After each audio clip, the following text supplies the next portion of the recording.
So the flavors of Sauvignon Blanc represent a wide continuum, as we discussed in the past section, from green, acidic, light body profile to riper fruit, smoother texture, smoother taste, and sometimes, sweeter wine. So let's now examine the three primary aromas engine that are quite typical of Sauvignon Blanc. And of course, what we want is to explore this side of the map that we are going to unveil, the pyrazine, thiols, and ester. But don't worry, it's not a chemistry class. I was not particularly good in chemistry either, but I always find interesting, and many of you have been on this journey with me for a while, like to know, where these aromas come from. So we will look at those three engines, the methoxypyrazines, and I'm sorry, I tend to pronounce it with a strong French accent. I don't know how to say that with an English accent. Methoxypyrazines, the volatile thiols, and of course, the fermentation volatile compounds. So the methoxypyrazines, we saw them again with Cabernet Sauvignon. These are those aromatic compounds that are very potent, that are often described as green bell pepper, snow pea, sometimes asparagus. They have a very low detection threshold, meaning that it just takes a tiny amount to be very potent in the glass. And we also have different sensitivity to methoxypyrazine, and personally, I happen to be very sensitive to those, but that's beyond the topic. The second engine are the volatile thiols, and I don't think we have seen them in the past when we studied the previous wines. These are sulfur compounds that are released during the fermentation, but they are present in the berries, in the grapes. But they are present as an odorless formation. And we'll see how they are freed during fermentation. And of course, during fermentation, like for any other wines, the yeast metabolize a lot of compounds, create new flavors, and contribute to create a particular signature for the wine. So let's go a little bit more into details with this methoxypyrazine. Really, the methoxypyrazines, the green bell pepper aroma, the snow pea aroma, tend to be expressed when the climate is cooler and the canopy management of the vineyard is pretty dense. So it's quite a shaded area. There is low exposure to sunlight. And maybe, it's voluntary for the style, but there's a perfect condition to create high concentration in those green compounds. However, when you open the canopy, there is more access to sunlight, on the berries. The berry metabolism, produce more of these other fruit components and less of the methoxypyrazine. So when we want to decrease the amount of the green notes, the viticulturist, the grape grower, really need to pay attention to the canopy management of the vineyard.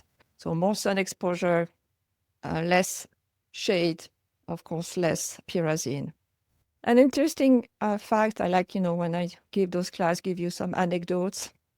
When the New Zealand style, and I should say, the style with, this methoxypyrazine was particularly dominant in New Zealand, that was their way to differentiate their style from the Fumé Blanc and the classical Bordeaux. When some French winemakers I spoke with started to taste those New Zealand Sauvignon Blanc, they were very critical. For them, the wines were faulty because in Bordeaux, if you have too much methoxypyrazine, this is not good. The fruit is not ripe, or it's a bad canopy management. So they tended really to reject the wine and be very critical. But Sauvignon Blanc in New Zealand has, find their audience. So some people love that style, and I think, we need to respond to consumers, and if people like this style, why not? and maybe that's you. But it was interesting to be part of, to see that evolution and how people try to be protective of their turf, which is a bit normal. So methoxypyrazine, the green notes. So bell pepper, snow pea, asparagus, green grass, etc. Now let's talk about the other aroma engines, the thiols and the esters. So I mentioned that the thiols were present in the grape berries, but as an odorless formation. So they are bound, with what we call a precursor.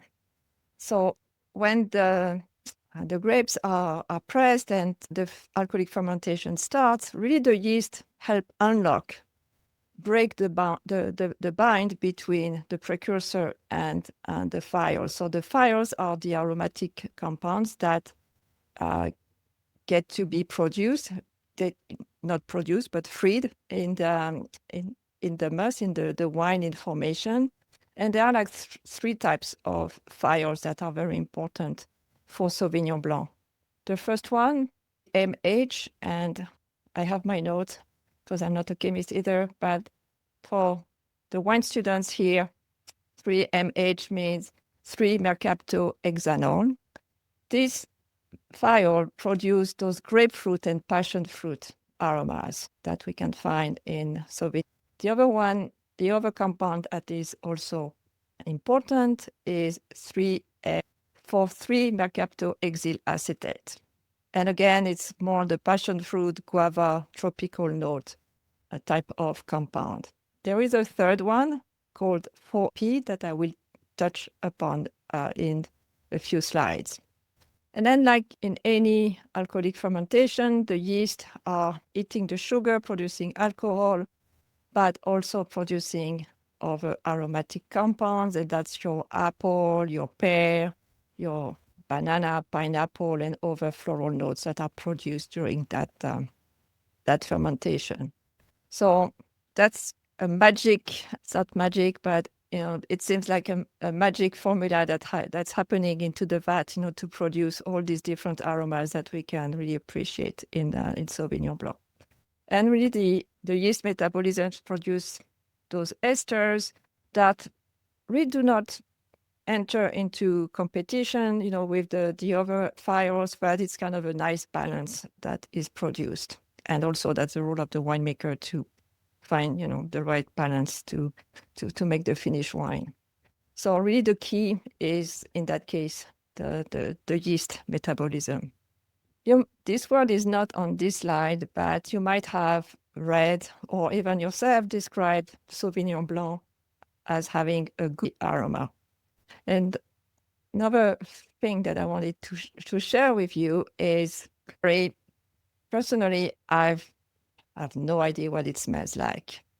And when I was speaking with my friend, Dr. Hildegard Heyman, who is a retired professor of sensory science at UC Davis, when I interviewed her for the podcast, she shared this thing. One of the things that drive me crazy is Americans telling me that Sauvignon Blanc smells like gooseberries. So wait a minute. Then she would say, are you talking about Indian gooseberries, Chinese Cape gooseberries, or European gooseberries? And apparently there are a lot of 10 other different versions of gooseberry. And I tried to find pictures to illustrate the different type of gooseberries, but the Chinese gooseberry is basically the kiwi fruit. The Indian gooseberry is usually eaten as a pickle. The European gooseberry is related to cassis, blackcurrant, and the Cape gooseberry is related to tomatillo. So these have different flavors. So she was very adamant, what type of gooseberries you are talking about or perceiving in Sauvignon Blanc. And maybe we can have a conversation about that later on. So words have meanings. And when we describe wine, that's what is important to know, to use words to describe as precisely as possible what we experience. Maybe not as a consumer, but if you are engaged in wine studies or want to become a wine professional, this is important to use words that have a common meaning for everyone, so we can have good conversations. Two other flavor nuances that we want to talk about. And the first one is the canopy aroma, more often described as boxwood or broom, but this is the third thiol that I mentioned earlier, the 4-MMP for 4-methyl-4-mercaptopentanone. And it has those nuances of boxwood. If you smell boxwood, sometimes it can really be close to canopy, blackcurrant bud, and broom-like note. The threshold, the other threshold, is also very low, meaning that a tiny bit can really change the whole flavor profile of the wine. So this is kind of a polarizing aroma in Sauvignon Blanc. Some people don't mind, some people hate it. I don't know on which side of the fence you are. Minerality. I talk about Sancerre and especially also Pouilly-Fumé. Pouilly-Fumé is often described with mineral descriptors such as flint and gun smoke. And we talk about it as a construct in our Riesling class earlier this year. And as a reminder, if you haven't seen it, this is a summary slide about, what minerality is or is not. Grapevine do not, absorb flavors from the minerals. That would confer this mineral smell or taste. What's happening is that the minerals need to be soluble, into water, and that's the water that the roots of the grapevines are absorbing. And those minerals contribute to the nutrition of the grapevine. And what often we describe as mineral in wine is often caused by this volatile sulfur compound, VSC, that are often expressed when the wine is made in a stainless steel vat, because it's a more reductive environment. Personally, I never, when people say mineral, I can smell flint, but with some other wines, I can perceive more like of a mouthfeel. In Europe, we have a lot of mineral waters, and they are often very heavy in, soluble minerals, and it creates not so much of a taste, but more a feeling in the mouth. And that's what I associate with minerals, and we can have another discussion about what minerality is. But for Sauvignon Blanc, when it is described, it's often linked to those volatile sulfur compounds. So that was the three aroma engines, the green notes, methoxypyrazine, the volatile thiols that are bonded to precursors that are freed during fermentation and produce those beautiful tropical aromas, passion fruit, guava, etc. And the role of esters, those also produced during fermentation by the yeast that give over fruity notes. So let's see how the winemaker choices also shape the style of Sauvignon Blanc. And what I learned, I'm not a winemaker, but what I discover is that the harvest date really changes, is the most important decision. We describe Sauvignon Blanc as a late budding but early ripening variety. So deciding when to harvest is one of the decisions that will decide whether the wine is on this green acidic spectrum towards, late harvest, where, specifically the grape clusters are let ripen for a longer period of time to have a higher concentration of sugar, a higher concentration of riper fruits and tropical notes. And really this harvest date changes the relationship between, the balance between all these different aromas that are produced during fermentation and the texture of the wine. So again, that's maybe the art in winemaking, to be able to juggle with those different parameters.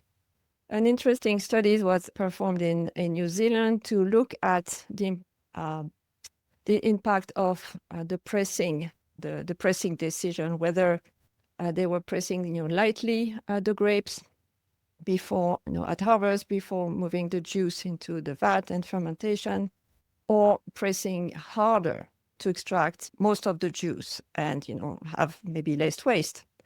And what they found was that really the free run juice, lightly pressed juice, that's where you had, all these aromatics that are so typical of Sauvignon Blanc. And you can recognize it from New Zealand because they use the word green capsicum for green bell pepper, but also, passion fruit, boxwood, etc.